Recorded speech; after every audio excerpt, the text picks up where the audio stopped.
Okay guys, it is a new day here in Puerto Rico. If you watched our last video, you know we just went from Florida through the Bahamas, 5 days offshore, made it to Puerto Rico. We just took a couple days of rest, caught up on some computer work, got in the water, swam with some turtles, and now we are off again. We're gonna make our way to US Virgin Islands. We have one last boat project we wanna get done before we leave US waters, and it is one I am so excited about. Come on. Look at that sweat puddle. Look at it dripping down you. Oh my god, it's so hot. So stay tuned for that, but first we gotta get there. It might be a little rough today. It is going to be pretty windy, but we have a southeast wind rather than a straight east wind that is typical of this area, so we're gonna use it to get east. Let's go.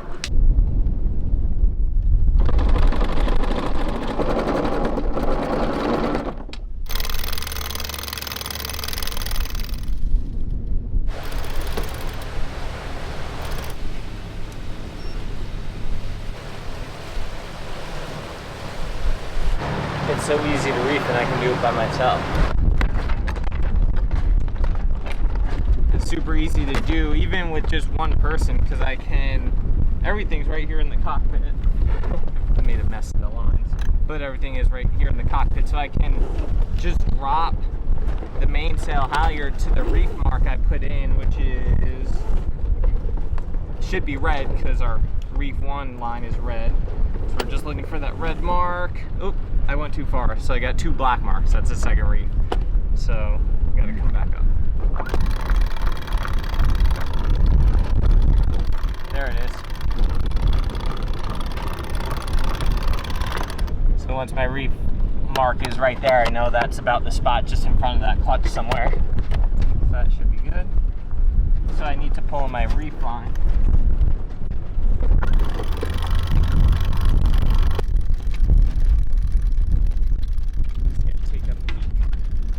Make sure this block's not getting all jammed up.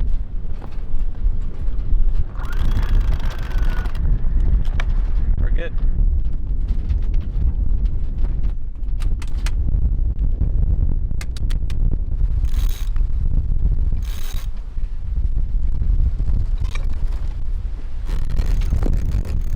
How pretty it is.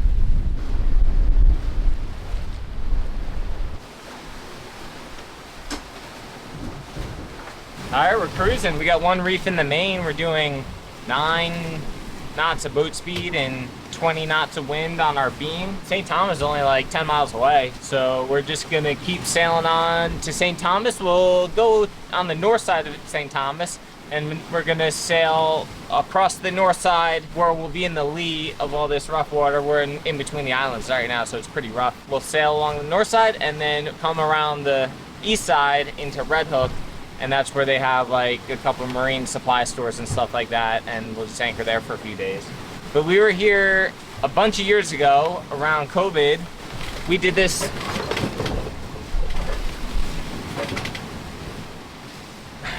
So much stuff just went flying across the cabin.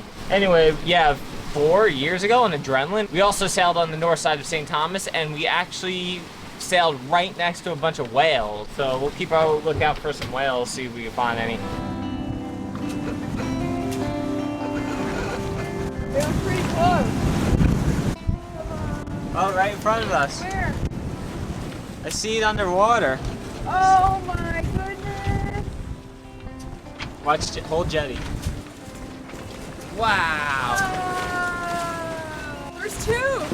Whoa! All right, I'm gonna turn.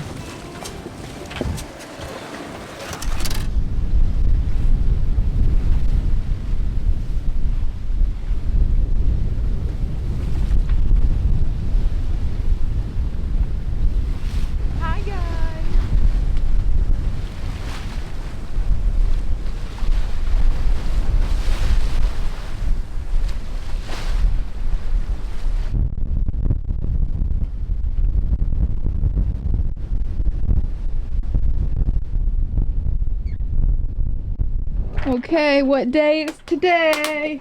Today is the day that we install your air conditioning for your birthday. And for our wedding gift that so many people contributed towards. What's the first step?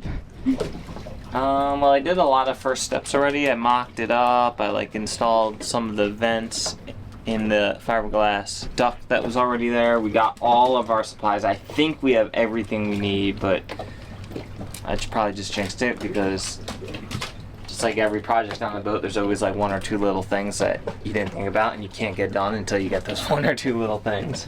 So we're gonna just go ahead and start installing. I got the directions. It came with this thing. I have no idea what that is. Have you ever seen something like that before? I don't even think we have anything to put that in. I've Frisbee? seen them used for like bird repellents. Did you ever go over why we picked this one? We had a lot of air conditioning choices. We wanted to see if we were able to run it off of battery power for at least a few hours overnight. Preferably all night. And there are two companies that seemed possible, although they were like a bit undersized and they were very expensive and mixed reviews as well. So those are the Maybrew and the Archers, and they can run on 12 volt specifically. So this is a newer Dometic unit, Voyager. It's not sponsored or anything. We paid for this unit ourselves. Do we have any connection with Dometic? We have no connection with Dometic. But this unit is a, regular AC, like 120 volt unit, but it's a quiet, efficient unit. It's got variable speed and a soft start built in. We can run it through the inverter, and supposedly it's supposed to be very efficient for an AC version. If we ever are plugged into shore power, like at a marina, this is 16 or 18,000 BTUs. So we're not compromising. That's a good amount for this size boat. So we're not compromising on that if we are ever plugged into marina. And we still hopefully have close to the efficiency of like a 12 volt unit, because we can set it on like eco mode and it's variable speed and it should consume not a ton of power. So I think this is the best of both worlds for us. So that's what we went with. Really expensive still. Okay, you guys know. This is our 5th boat. Only one of our boats has ever had air conditioning, and that was Neverland. We did use it, but we ran it off of a generator? Yeah. A little Honda generator, and it worked great. We didn't install it, it was already there. It worked okay. Yeah, but it cooled our room. Anyways, it worked. Adrenaline, we never had one. But on Adrenaline, we only spent one hurricane season in the Caribbean. The rest were spent up north, and then on Mountain Mist we didn't have one. However, Mountain Mist, we were in the Pacific Northwest, so the sleeping temperature was always perfect. This is going to be our 2nd year spending it in the Caribbean, and guys, it is already so hot. I don't know if we've just become wimps. Billy hasn't been complaining, although he internally complains, I know. It's because we've spent so many of the past years up north where it's not hot at night. Man, it's been pretty rough because it rains every single night no matter what, at least for a little bit, so you have to shut everything all up, and then like everything's like moist and sticky and hot, and you're just sticky all the time. And that used to be okay, but for some reason it's been affecting my mood and my sleep and everything lately. So I really am so excited for this. I really hope we can run it for at least the majority of the night. That would be amazing. And we're trying to figure out other things on the boat that we can limit our power that's being used overnight, so all that power going towards the AC, but we shall see. Every night so far we have been losing like 30%, but we are running like a big hard drive system, our Starlink, our fans, our refrigerator, our freezer. So maybe if we shut off the Starlink and shut off the hard drives at night, then hopefully we'll have enough, but we shall see. It's all an experiment. I did ask ChatGPT how long we could run it based off all of our information, and it said like 11 hours, not taking into account everything else that we are using power for. 4-6 hours would be great. I don't know where ChatGPT is getting their numbers from, but it is a simple math equation. They did the whole math equation for me. I don't know, it'll be interesting. It'll be interesting to see how low, like not low, how like on eco mode, it's gonna be a little bit warmer, it's not gonna be as cool, but is it gonna be sufficiently cool? And then at that temperature or whatever that is how much is that going to draw? Like, those are kind of the question marks. Yeah, like we don't need it to be ice cold. We just need it to be cooler than outside and not wet. Like having it be dry, I think will be huge because then you're not like always sticky, right? Mm-hmm. Billy's the best. He's gonna install it for us. We're just here for moral support. And we do have to give a big shout out to our best friend Michael Overton at Overton Marine Cooling. You have seen Michael and Shelby in our videos before. He has been advising us. He runs his own marine HVAC and refrigeration company, and he's been so kind on us, bouncing all these questions back and forth about where it should go and what kind and all this other stuff. So he's the best. If you're in the Stewart, Jupiter, Palm Beach, Fort Pierce, Jensen area, check him out for all your needs. And he was also able to get this to us in time before we left, and it was like a close call and he made it happen. So they are the best. How's it going? Trying to figure out ideally it'd be dedicated through hole, so the instructions say, but we're not going to do that. We're going to break the rules and share the through hole with the water maker because we'll never run both of them at the same time, and we don't want to put another through hole in the boat. So just trying to figure out the best plumbing. We got a few options. We'll use this ball valve to switch between the AC and water maker, and we'll have some check valves in there too. This stuff is incredible just to have on the boat for projects like this. It's just thickened epoxy adhesive, and we're using it to do this mounting pad where we're going to mount our new sea strainer and a little valve, and then we're also going to use it to mount the shelf for the AC pump. We're mounting it on this bulkhead in here so that we don't have to drill through that bulkhead. All the force will be glued on. I'm using little screws just to go through that first skin just a little bit, just as like a way to make sure that this thing doesn't slide off or come off, but it's not really taking any load. It's going to be all this glue that takes the load.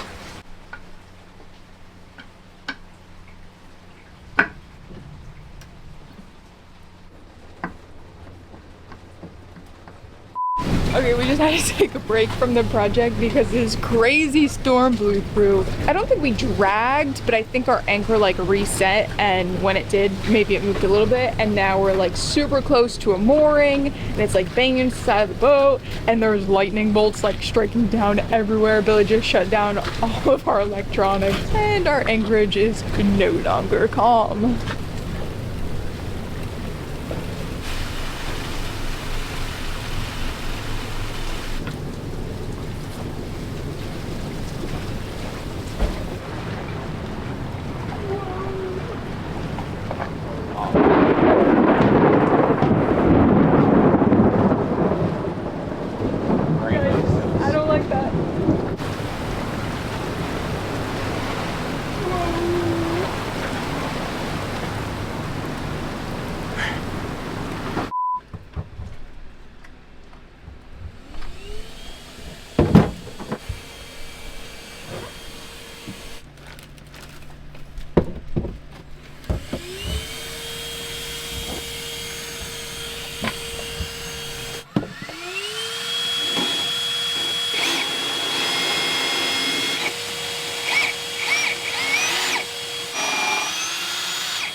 That was there?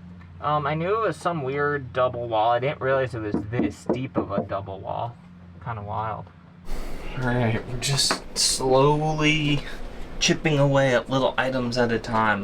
We have our intake air vent cut, mounted the two shrouds, one to the molded fiberglass duct that's in there, and the other to the AC unit.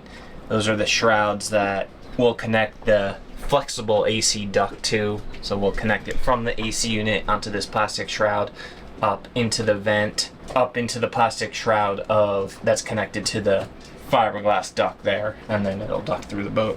And now I'm kind of back and forth, like moving the unit out of the way so that I can kind of just I'm starting to get the wires in position. We have one triplex wire, ground, neutral, line, or hot, for the pump, and then we have one AC triplex wire that'll go from the AC unit to the control panel. Just getting those run, and then we'll run the water lines as well, and we'll just kind of get everything run in position, and then I'll probably start like permanently mounting the units and everything.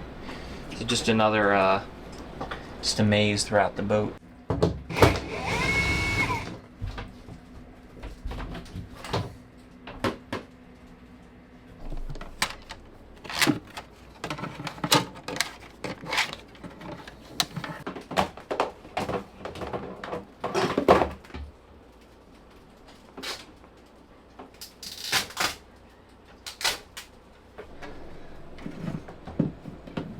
Easier than I thought.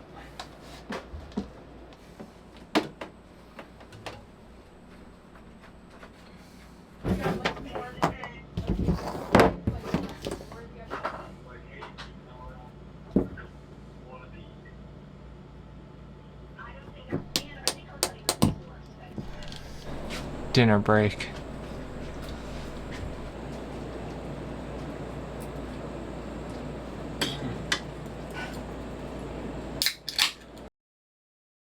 We're just making our final plumbing connections. I got the pump mounted, I got the pump wired, and we're making all our plumbing connections, double hose clamping everything, because everything, well, all this at least is below the water line, and if the AC is on, technically if you have a leak you could flood the boat and sink it. So everything gets double clamped except maybe the drain line in the AC pan, the condenser pan.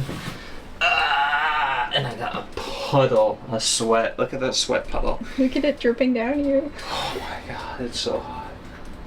I wish the AC was running while I'm installing the AC. You what? You want to run the AC during the day? Only while I'm installing the AC that I wouldn't have to be installing it. You mean you wish it was working? Well, you're excited to have it? But I wouldn't need it to You work love it? if I wasn't installing it. I'm sure there's some other project you're gonna install where you're gonna be dripping and say, let's just turn this baby on. Oh! It's like hot yoga. Can you grab me that hot black coffee up there? That's disgusting. Like, that makes me want to puke. I don't understand.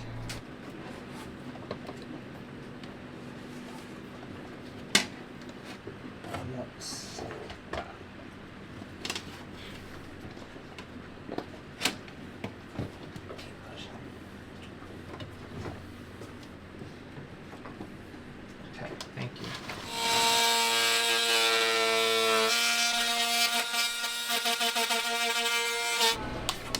Is that what it says it's the temperature is right now? 89, yeah. See, I'm not making it up. It is hot. It's really 89 degrees in here. We're getting a fault. It's taking too much power to start up. Like, is there a switch you have to flip for eco mode? I'm just learning. I'm just trying to turn the fan on. We're going over my wiring again. How you doing? Bad, really bad. What's going on? It's not working. Can you make it work? What's it saying? Our inverter keeps shutting off and giving us a high load error. According to all the specs, the inverter should certainly be able to handle this. Slow start AC. and the inverter should be able to handle at least 30 amps, but maybe 40 amps of AC load output. And this should be less than 22 amps, well under 22 amps, because it calls for a 22 amp breaker at the minimum. So all other AC loads are off. AC power loads are off. This is the only one, and it keeps giving us a high load error on the inverter. So I can't really figure it out, but I'm gonna keep trying. What a guy. He's doing it for me. This is day 3, and when I tell you it is hot, the reason we're putting in an AC, it is hot, and Billy's climbing around in these tiny little spaces, like the cubby that we sit under, like where the AC is. It's a tiny little hole, and he had to cut like all this fiberglass. So there's fiberglass dust everywhere, but there's also like sharp like edges of fiberglass, and like Billy looks like he's been attacked by like 10 cats. He's covered in scratches, covered in fiberglass dust. The AC turned on for like 2 seconds today, and it showed us the temperature of inside the boat. 89 degrees, guys. 89 degrees inside the boat. 100% humidity, and that is with every single shade on the boat and every single hatch open and every single fan on, and it is still 89 degrees. Me and Billy have known each other for going on over 11 years now. Been together for just over 10. Just about 10. When I tell you I have never smelt this man smell worse than he does right now, I am not kidding. And we often say that we want to be able to give you guys like scratch and sniff cards. Today I do not want to share that with you. There is literally a puddle in the bilge. Like the bilge can go off from the water that's in there, and that water is a puddle of Billy's sweat. It's not an easy project, and he's working so hard. And I feel bad that it's giving him a lot of trouble. And like we're in cruising mode, so we don't have like, we have our like basic tools and everything, but we didn't bring our shop vac, so we have a little tiny dust buster. Amazing dust buster, but not meant to like vacuum up fiberglass dust. And he had to like create all these vents, he had to create all these openings, and like this is hole number 1, so there was clearly like you know, like test things being done. So there's a wall here, and then they created this extra like furniture piece on top of it, but he had to cut it all out with a multi-tool with no vacuum, and there's just like fiberglass dust everywhere because we don't have a way to vacuum it up properly. And poor Billy has just been rolling around sweaty and sticky and covered in fiberglass. Cross your fingers, it just magically starts working.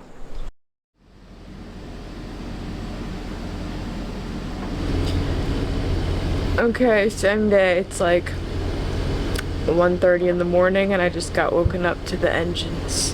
What's happening? I think we got it running. It seems to be working, but we're still in the testing phase, so cross your fingers still. This whole room feels cold. So it's, what time is it? 9:45. So we're gonna go bed in a little bit. We're at like 95% battery right now, and we're drawing 50 amps total, 35 amps from the air conditioner, and then like 15 to 20 amps from fridge, freezer, just residual stuff, charging stuff, whatever. Starlink, does that make sense? So 30 and 20 is 50, yeah. And then 35 and 15, yeah. That's about right, somewhere in there. So I think the air conditioner, I could put a meter on it, but I think it's drawing somewhere between 30 and 35 amps. So we'll see what our battery percentage is when we wake up in the morning. We have a timer set for it to shut off automatically at 5:30 a.m. So hopefully, you know, we'll wake up at 6:30 maybe if it gets too hot. And we've been running it for like 30 minutes now, and we started at 86 degrees, and now we're down to 83. We started at 100, and now we're down to 95. And we're feeling good. Come on, admit that you love it. It's comfortable. I know somebody that loves it. Right there, huh?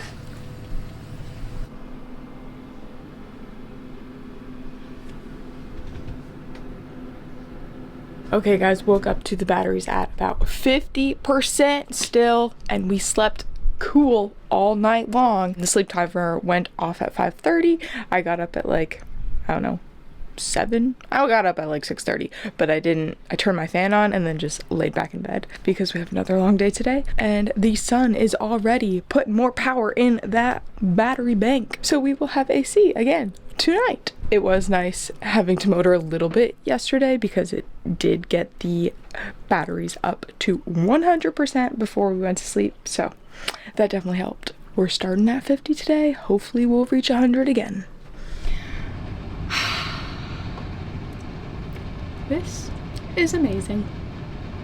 If you guys watched all the way to this point, the whole video, hopefully you enjoyed it. And if you did enjoy it and you want to continue to support us creating these videos and putting them out there for you, check out the Tula shop in the link in the description. We have some awesome merch in there, including some of our UPF hooded sun shirts with really cool designs. We still have some straw sun hats left, again with some cool designs under there, and even some small stuff like cork sunglass holders and sticker packs. So check out the link in the description to the Tula shop. Thank you guys for watching, and thank you for supporting as always.